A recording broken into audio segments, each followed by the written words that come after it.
He didn't know it yet, but the night he chose to stop releasing his seed, his life quietly divided into two timelines.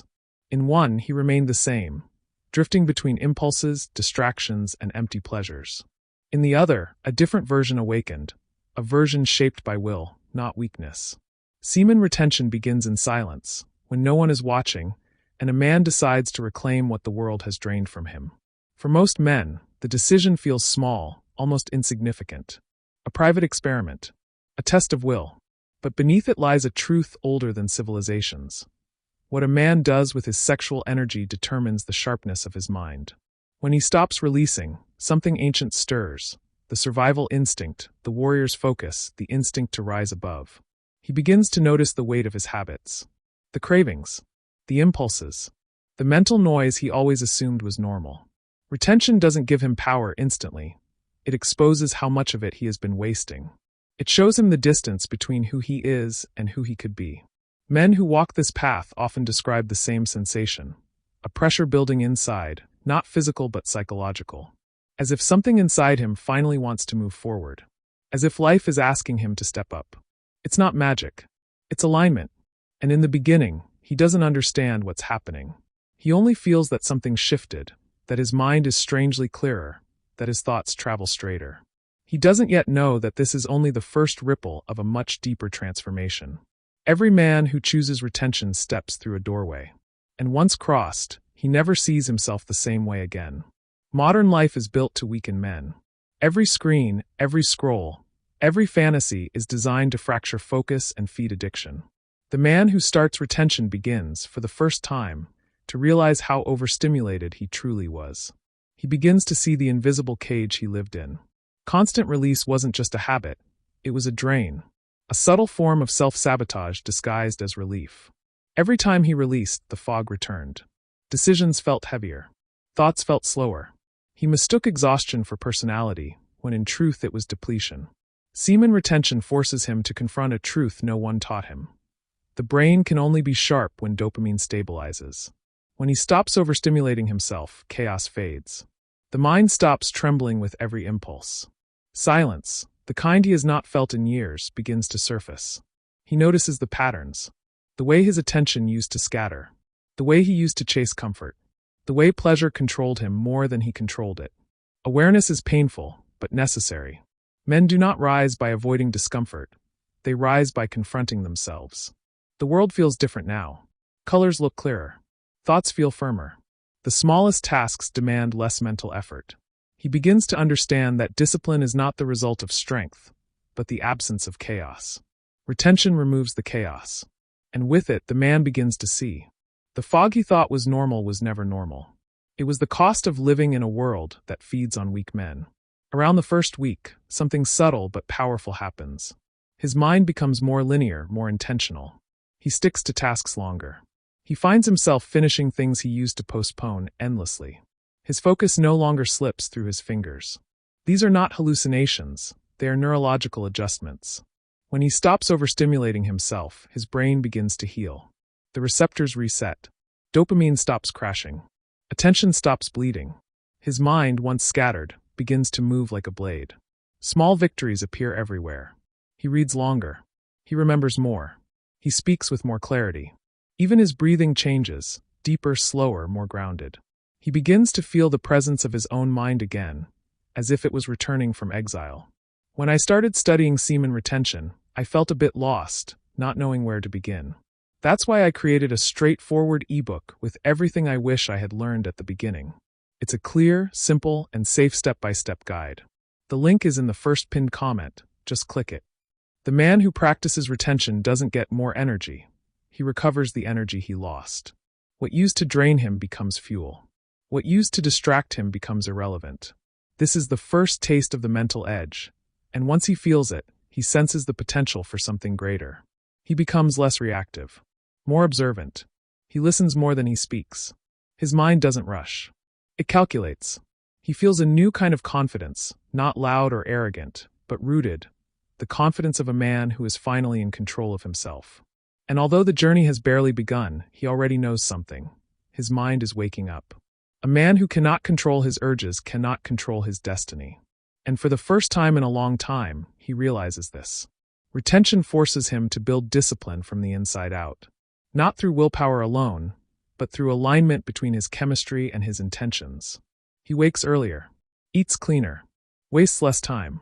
Not because he became a saint overnight, but because the old impulses no longer dominate him. The brain becomes less dependent on instant gratification and more responsive to long-term rewards. Discipline becomes natural. He stops negotiating with his weaknesses, stops making excuses, stops surrendering to the smallest discomfort. The version of him that used to seek shortcuts no longer feels like him. That man is fading. A stronger one is emerging. He notices that life responds differently to disciplined men. Opportunities appear. People treat him differently. His posture changes. His presence changes. He is no longer living on autopilot. He is directing his energy with purpose. Discipline is not suffering, it is structure. Retention gives him the internal structure he always wanted but could never maintain. The daily battles that once felt impossible now feel necessary, even enjoyable, because each victory strengthens the identity he's building. For the first time, discipline feels like freedom. Every man reaches the same battlefield, the moment his old habits come to reclaim him. This is where the true war begins. The cravings surface. The fantasies return. The brain tries to drag him back into the familiar darkness of instant pleasure.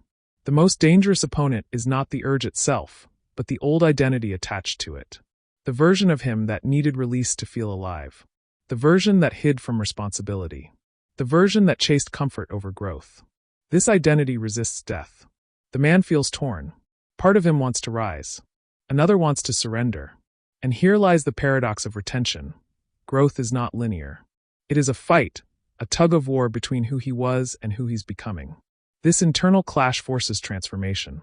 Each time he resists, the old self weakens. Each time he holds the line, a new neural pathway forms. The brain adapts.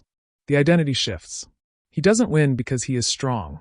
He becomes strong because he chooses to win repeatedly. There is a moment when he notices something strange. The urges that once controlled him now feel external, almost foreign, as if they belong to a past life. This is the beginning of psychological detachment, the rebirth of sovereignty over his mind. Men do not transform because life gets easier. They transform because they get harder to break. Around the second or third week, deeper changes unfold. His thoughts become sharper. His memory improves. Conversations feel easier. Decisions take less energy. His brain is no longer starving for dopamine. It's balanced, stable, and ready to operate at full capacity. Retention activates a mental blueprint he forgot he had. The blueprint of a focused man. A grounded man. A man who sees patterns others miss. His perception changes. He notices behaviors, motives, subtle cues in people's eyes and voices. His attention span grows. The tasks he used to dread now feel lighter. He enters flow states more often. Time stretches, slows, becomes manageable. The brain is no longer fighting itself. It's cooperating. It's aligned. He becomes more strategic. He plans. He executes. He doesn't fear responsibility, he seeks it. The man he is becoming thinks differently, moves differently, chooses differently. The rewiring is not imaginary. It is neurological reality. He also notices emotional control improving. Anger fades faster. Anxiety dissolves quicker. Retention doesn't suppress emotions, it stabilizes them. And a stable man is a dangerous man, because he cannot be manipulated by fear or impulse. This is the phase where he realizes the mind he always wanted was waiting behind the habits he had to destroy. One of the most remarkable shifts happens when he faces pressure. Tasks that once overwhelmed him now sharpen him. Stress no longer scatters his focus, it concentrates it. The harder the situation, the clearer his mind becomes. This is the predator state. Calm, alert, unshaken. He no longer panics in uncertainty. He observes. He analyzes. He acts. Retention strengthens the part of the brain responsible for executive function, turning chaos into clarity. He stops viewing pressure as something to avoid. He sees it as fuel, as calibration, as a forge to temper his spirit. Difficult tasks become invitations to step into the strongest version of himself. For the first time, he feels in control of his responses. He doesn't fold under problems, he compresses them. He doesn't chase motivation, he commands it. The world becomes a battlefield, but his mind becomes the strategist, not the victim. This is what separates men who drift from men who conquer. People notice the change. His coworkers, his friends, even strangers. They sense something different in him, a steadiness, a presence, a silent authority. Focus under pressure is not just a skill. It's a signature of a man who conquered himself. Retention doesn't make life easier. It makes him harder to break. There is a moment when the transformation becomes visible. Not in his words, but in his energy. His posture straightens. His gaze deepens. His presence thickens. He becomes a man others notice without understanding why. Women sense it first. They respond to the grounded energy, the stillness, the confidence that isn't performed. It radiates. Men sense it next. They give him space. They respect him. They listen when he speaks. This magnetism isn't mystical. It's biological. A man who retains his seed carries tension, not stress, but potential. A quiet power that makes him appear more alive, more aware, more composed. The world instinctively responds to it. He doesn't need to be loud. Doesn't need to posture. Doesn't need to prove anything. His presence says what words cannot. It is the presence of a man who is no longer leaking his essence into temporary pleasure. People trust him more. Follow him more. Open themselves to him more. He becomes the gravitational center of every room he enters. Not because he tries, but because he is aligned. This is the magnetism of a man who owns himself. By this phase, his brain has recalibrated. The constant craving for stimulation disappears. The need for pleasure to escape discomfort fades. His baseline shifts dramatically, from chaotic to centered, from restless to directed. Colors look richer. Music feels deeper. Food tastes better. The world becomes more vivid. The simplest experiences feel meaningful again. This is what happens when dopamine stabilizes. Reality becomes enough. He becomes motivated not by excitement, but by progress. By challenge. By effort. His goals stop feeling distant. He moves toward them naturally, effortlessly. This shift is psychological gold, the foundation of true discipline. He stops chasing the next hit, the next distraction, the next escape. He learns to exist without needing to numb himself. A rare ability in a generation addicted to stimulation. Retention teaches him to find reward in action, not avoidance. This dopamine reset is one of the greatest gifts of retention. It rebuilds the masculine mind from the inside out. It cultivates patience, clarity, resilience. And once he feels this, he no longer fears boredom. He embraces it as the birthplace of creativity. A man who can sit in silence can build empires. If you want to take the first step consciously and safely, click the link in the pinned comment now. This ebook was created by me, based on my own experience, so you don't waste time or make the same mistakes I made. It's direct, objective, and will accelerate your progress. As he continues, his mentality sharpens into something ancient. A warrior state. Not violent, not reckless, but deeply focused, grounded, and unshakable. The chaos in his mind has become order. The fear in his heart has become clarity. He no longer runs from life. He confronts it. He no longer hides behind distraction. He cuts through it. His mind becomes a tool, not a burden. A weapon, not a weakness. Retention awakens the instinct to act with precision. He becomes more deliberate, more centered, more conscious of how he moves, speaks, and chooses. It feels as though he is watching himself from above, as if his mind and his actions are finally in harmony. This warrior's mind is calm, not cold. Focused, not rigid. Powerful, not aggressive. It is the mind of a man who knows what he wants and refuses to waste himself on anything that weakens him. The modern world cannot produce this kind of man. He must produce himself. Through discipline. Through sacrifice. Through control. Semen retention becomes a ritual, a mental forge where identity is reshaped. And once he enters this state, he realizes how few men ever reach it. Around this stage, something profound happens. He begins to feel purpose again. Not ambition. Not ego. Purpose. A deep sense of direction that emerges from the silence inside him. The distractions that once pulled him left and right no longer hold weight. His goals become clearer. His priorities sharpen. He stops entertaining nonsense. He stops tolerating mediocrity. He stops living on autopilot.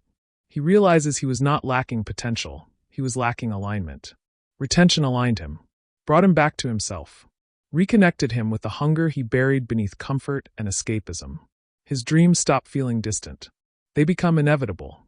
He moves toward them with a sense of destiny, almost as if something inside him has already seen the future.